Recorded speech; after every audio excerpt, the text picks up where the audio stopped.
প্রিয় দর্শক, স্বাগত জানাচ্ছি নিউজ প্লাস 24 এর আজকের আয়োজনে। যুক্তরাজ্যে থাকা বাংলাদেশের সাবেক ভূমিমন্ত্রী সাইফুজ্জামান চৌধুরীর সম্পদ জব্দ করার একটি খবর কাতার ভিত্তিক সংবাদ মাধ্যম আল জাজিরাতেই প্রকাশিত হয়েছে। যুক্তরাজ্যের গুরুতর ও সংগঠিত অপরাধ দমন বিষয়ক সংস্থা এনসিএ এর উদ্ধৃতি দিয়ে তথ্য প্রকাশ করেছে আন্তর্জাতিক এই গণমাধ্যম। কাতারভিত্তিক টেলিভিশন সংস্থাটির ওয়েবসাইটে প্রকাশিত প্রতিবেদনে বলা হয়েছে, মঙ্গলবার রাতে এনসিএর মুখপত্র আল জাজিরার অনুসন্ধানী শাখা আই ইউনিটকে পাঠানো এক বিবৃতিতে জাবেদের সম্পদ জব্দ করার বিষয়টি তারা নিশ্চিত করেছে। জাবেদের আগে গত মে মাসের তৃতীয় সপ্তাহে ব্যবসায়ী সালমান এফ রহমানের ছেলে আহমেদ শায়ান এবং তার ভাইয়ের ছেলে আহমেদ শাহরিয়ার রহমানের যুক্তরাজ্যে থাকা সম্পদ জব্দের আদেশ দিয়েছিল এনসিএ। তাদের 9 কোটি পাউন্ড বা 1476 কোটি টাকা মূল্যের বিলাসবহুল সম্পত্তি জব্দের আদেশ দিয়েছিল সংস্থাটি। আল জাজিরা বলছে, ব্রিটেনের এফবিআই হিসেবে পরিচিত এনসিএ চলমান দেওয়ানি অনুসন্ধানের অংশ হিসেবে এসব সম্পত্তি জব্দ করা হয়েছে। তবে জাবেদের কতগুলো সম্পত্তি জব্দ করা হচ্ছে সংস্থাটি তা নিশ্চিত করেনি। এর আগে 2024 সালে আল জাজিরার এক প্রামাণ্যচিত্রে যুক্তরাজ্যে জাবেদের বাড়ি ও ফ্ল্যাট সহ 350-র বেশি সম্পদ থাকার তথ্য উঠে আসে।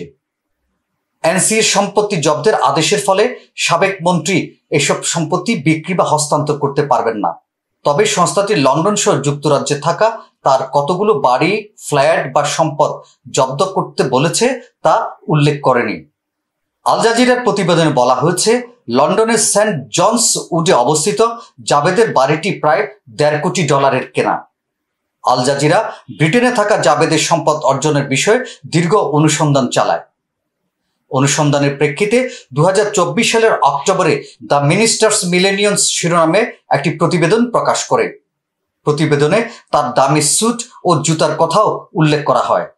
ব্রিটিশ সংবাদ মাধ্যম দ্য গার্ডিয়ান বলছে, জাবেদের প্রায় 350টি সম্পত্তির মধ্যে ছোট ফ্ল্যাট থেকে বৃহৎ অট্টালিকা পর্যন্ত আছে, যেগুলো কিনছে যুক্তরাজ্য ও বাইরে নিবন্ধিত অফশোর কয়েকটি কোম্পানি। এইসব কোম্পানি বাংলাদেশি কয়েকজন প্রভাবশালী ধনী ব্যবসায়ী ও সাবেক 2 জন মন্ত্রীর মালিকানাধীন। দুর্নীতি বিরোধী বেসরকারি সংস্থা ট্রান্সপারেন্সি ইন্টারন্যাশনালের সঙ্গে ব্রিটিশ সংবাদ মাধ্যম অবজারভার অনুসন্ধান চালিয়ে দেখেছে, দুর্নীতির অভিযোগ ওঠা বাংলাদেশি প্রভাবশালী ব্যক্তিরা যুক্তরাজ্যের আবাসন খাতে 40 কোটি পাউন্ড বা 6080 কোটি টাকা বা তারও বেশি বিনিয়োগ করেছে। 2023 সালের 26শে December Transparency International TIB Bangladesh ঢাকায় সংবাদ সম্মেলন করে অভিযোগ করে, তৎকালীন সরকারের মন্ত্রিসভার অন্তত একজন সদস্য নিজ নামে বিদেশে একাধিক কোম্পানি থাকার প্রমাণ রয়েছে। এইসব সম্পদের মূল্য 2312 কোটি টাকা। অভিযোগ ওঠা এই সম্পত্তির লেনদেনের ক্ষেত্রে বড় বড় bank, law firm, state agent সহ যেসব ব্রিটিশ কোম্পানি মোটা অঙ্কের ফি আদায় করেছে, তাদের নিয়ন্ত্রণ সংক্রান্ত নিয়ম নিয়েও প্রশ্ন উঠেছে। বিনিয়োগকারীরা অতীত ইতিহাস বা অর্থের উৎস শনাক্তে যুক্তরাজ্যের দুর্বলতা নিয়েও প্রশ্ন উঠেছে। ট্রান্সপারেন্সি ইন্টারন্যাশনাল বলছে, লন্ডনকে বিশ্বের দুর্নীতি বিরোধী রাজধানীতে পরিণত করার উচ্চ আকাঙ্ক্ষার প্রথম পরীক্ষার মুখোমুখি এখন যুক্তরাজ্য। ব্রিটিশ সংবাদ মাধ্যম গার্ডিয়ান বলছে, আওয়ামী লীগের প্রায় 16 বছরের শাসন অবসানের পর অন্তর্বর্তী সরকার বাংলাদেশের পুনর্গঠন প্রক্রিয়া শুরু করেছে। ক্ষমতাচ্যুত সরকার ও তার মিত্রদের দুর্নীতির কারণে খোয়া যাওয়া অর্থ পুনরুদ্ধারের দিকে মনোযোগ দিয়েছে বর্তমান অন্তর্বর্তী সরকার।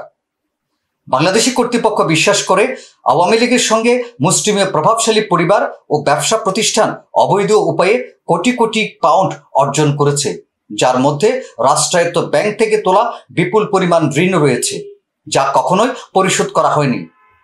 দক্ষিণ এশিয়ার মুদ্রা স্থানান্তরের জনপ্রিয় হুন্ডি পদ্ধতি ব্যবহার করে এইসব অর্থ বাংলাদেশ থেকে পাচার করা হতে পারে বলে ধারণা করছে তদন্তকারী কর্মকর্তারা। আজ এ পর্যন্ত। আগামীকাল কথা হবে অন্য কোনো বিষয় নিয়ে।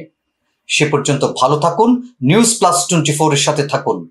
নতুন নতুন তথ্য পেতে সাবস্ক্রাইব করুন। ভালো থাকুন, সুস্থ থাকুন।